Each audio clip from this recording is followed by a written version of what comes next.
26 ವರ್ಷಗಳ ನಂಬಿಕೆ, ಲಕ್ಷಾಂತರ ಸಂತೋಷದ ಮದುವೆಗಳು. ಕನ್ನಡ ಮ್ಯಾಟ್ರಿಮನಿ ಡೌನ್ಲೋಡ್ ಮಾಡಿ. ಸಚಿವ ನಾಗೇಂದ್ರ ಅವರು ನಮ್ಮ ಜೊತೆಗಿದ್ದಾರೆ. ಸರ್, ಈಗ ವಿಪಕ್ಷಗಳು ನಿಮ್ಮ ರಾಜೀನಾಮೆಯನ್ನು ಕೇಳ್ತಾ ಇದ್ದಾರೆ.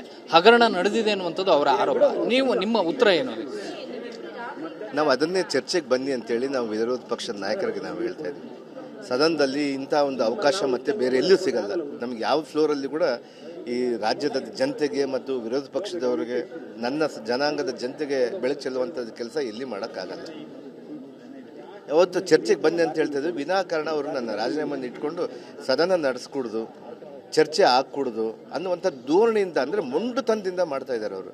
ನಾನು ಮನವಿ ಮಾಡ್ತೀನಿ ಅಂತ, ನಾನು ಕೈ ಜೋಡಿಸಿ ಮನವಿ ಮಾಡ್ತೀನಿ ನಮ್ಮ ವಿರೋಧ ಪಕ್ಷದ ನಾಯಕರಿಗೆ, ಚರ್ಚೆಗೆ ಬನ್ನಿ ಸ್ವಾಮಿ, ಚರ್ಚೆ ಮಾಡ್ಕೊಳ್ಳಿ. ಇದರಲ್ಲಿ ಸತ್ಯದ ಏನಂತೇಳಿ ನಾವು ತಿಳಿಸ್ತೀವಿ. ನಾನಲ್ಲ, ನಮ್ಮ ಮುಖ್ಯಮಂತ್ರಿಯವರು ಹೇಳ್ತಾ ಇದ್ದಾರೆ, ನಮ್ಮ ಉಪಮುಖ್ಯಮಂತ್ರಿಯವರು ಹೇಳ್ತಾ ಇದ್ದಾರೆ, ನಮ್ಮ ಎಲ್ಲ ನಮ್ಮ ಸಂಪುಟದ ಸಹೋದ್ಯೋಗಿಗಳು ಹೇಳ್ತಾ ಇದ್ದೀವಿ, ತಾವು ಬನ್ನಿ ಚರ್ಚೆಗೆ ಬನ್ನಿ ಅಂತೇಳಿ. ಯಾವುದೋ ಒಂದು ಅದನ್ನೆಲ್ಲ ಇಟ್ಕೊಂಡು ನನಗೆ ರಾಜೀನಾಮೆ ಮಾಡಿ ಅಂದರೆ ನಾನು ಇವತ್ತು ಕಷ್ಟ ಬಿದ್ದು ಬಂದಂತ ಸ್ವಾಮಿ. ತಮಗೆಲ್ಲ ಗೊತ್ತು, ಇವತ್ತು ಎಲೆಕ್ಟೆಡ್ ಬಾಡಿಯಲ್ಲಿ ಬರಬೇಕಂದ್ರೆ, ಒಮ್ಮೆ MLA ಆಗಬೇಕಂದ್ರೆ ನಾನು 4 ಬಾರಿ ಶಾಸಕನಾಗಿದ್ದೀನಿ. ನಾನು ಕೆಳಮಟ್ಟದಿಂದ ಸ್ಟೂಡೆಂಟ್ ಲೀಡ್ರಿಂದ ನಾನು ಬಂದಿದ್ದಂಥವನು. ಕೆಳಮಟ್ಟದಿಂದ ಬಂದಂಥ ಈ ಹಾದಿಗೆ ಬಂದ ಮೇಲೆ ರಾಜಕೀಯವಾಗಿ ಈ ರೀತಿ ಮಾಡ್ತಾರೆ ಅಂದರೆ, ಯಾವುದೋ ಒಂದು ಬಳ್ಳಾರಿ ಸ್ಥಾನಗಳನ್ನು ಗೆಲ್ಲಬೇಕಂತೇಳಿ ತಾವು ಈ ರೀತಿ ಮಾಡ್ತಾ ಇದ್ದೀರಲ್ಲ, ಇದು ಒಳ್ಳೇದಲ್ಲ ಅನ್ನೋವಂಥ ವಿಚಾರವನ್ನು ತಿಳಿಸ್ತೀನಿ. ಜಾತಿ ಅಸ್ತ್ರವನ್ನು ನೀವು ಶೀಲ್ಡ್ ಆಗಿ ಬಳಸ್ಕೊಳ್ತಿದ್ದೀರಿ ಅನ್ನುವಂಥದ್ದು ಜನಾರ್ದನ್ ರೆಡ್ಡಿ ಅವರ ಆರೋಪ, ಶ್ರೀರಾಮುಲು ಅವರ ಆರೋಪ ಇರ್ಬೋದು. ಅವ್ರ ನೋಟ ಹಂಗಿದೆ. ನಾನು ಇವತ್ತು ನನ್ನ ಜಾತಿಯಲ್ಲಿ ಹುಟ್ಟಿದಂಥವನು, ನನ್ನ ಜಾತಿಯ ಹೆಮ್ಮೆ ಇದೆ ನನಗೆ. ನಾವು ಹುಟ್ಟುತ್ತಾ ಯಾರು ಕೂಡ ಯಾವ ಜಾತಿಯಲ್ಲಿ ಅರ್ಜಿ ಹಾಕ್ಕೊಂಡು ಹುಟ್ಟಿಲ್ಲ. ಈ ಸಂವಿಧಾನ ಅಂದರೆ ಈ ಸಿಸ್ಟಮ್ ನಡೆಸ್ಕೊಂಡು ಬಂದಿದೆ. ಇವತ್ತು ನಾನು ಒಬ್ಬ ದಲಿತನಾಗಿ ಹುಟ್ಟಿದ್ದೀನಿ. ಅದಕ್ಕೆ ಏನು ತಪ್ಪಿದೆ ಸ್ವಾಮಿ? ನಾನು ದಲಿತ ಅಂತ ಹೇಳಲಿಕ್ಕಾಗುತ್ತಾ? ಜನಾರ್ದನ್ ರೆಡ್ಡಿ ಅವರು ಈ ಮಾತನ್ನು ಹೇಳೋಕ್ಕಾಗುತ್ತಾ? ಎಸ್, ನಾನು ದಲಿತ. ಈ ಸಂವಿಧಾನದಲ್ಲಿ ನನಗೆ ಕೊಟ್ಟಿರುವಂಥ ಹಕ್ಕು, ಫಂಡಮೆಂಟಲ್ ರೈಟ್.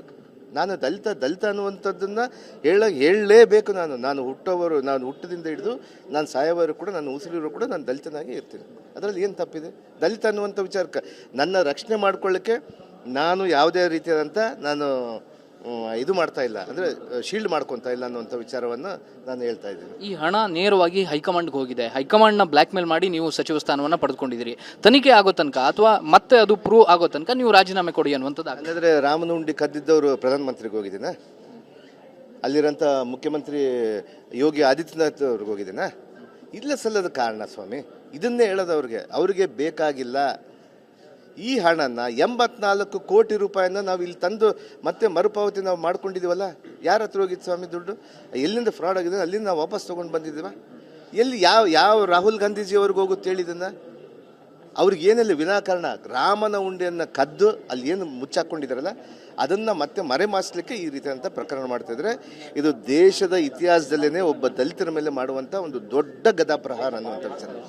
ಇದಿಷ್ಟು ಸಚಿವ ನಾಗೇಂದ್ರ ಅವರ ಮಾತು. ಕ್ಯಾಮ್ರಾ ಪರ್ಸನ್ ಮುತ್ತುರಾಜ್ ಜೊತೆ ಪ್ರಸನ್ನ ಗೌಕರ್, TV9 ಬೆಂಗಳೂರು. 26 ವರ್ಷಗಳ ನಂಬಿಕೆ, ಲಕ್ಷಾಂತರ ಸಂತೋಷದ ಮದುವೆಗಳು. ಕನ್ನಡ ಮ್ಯಾಟ್ರಿಮನಿ ಡೌನ್ಲೋಡ್ ಮಾಡಿ.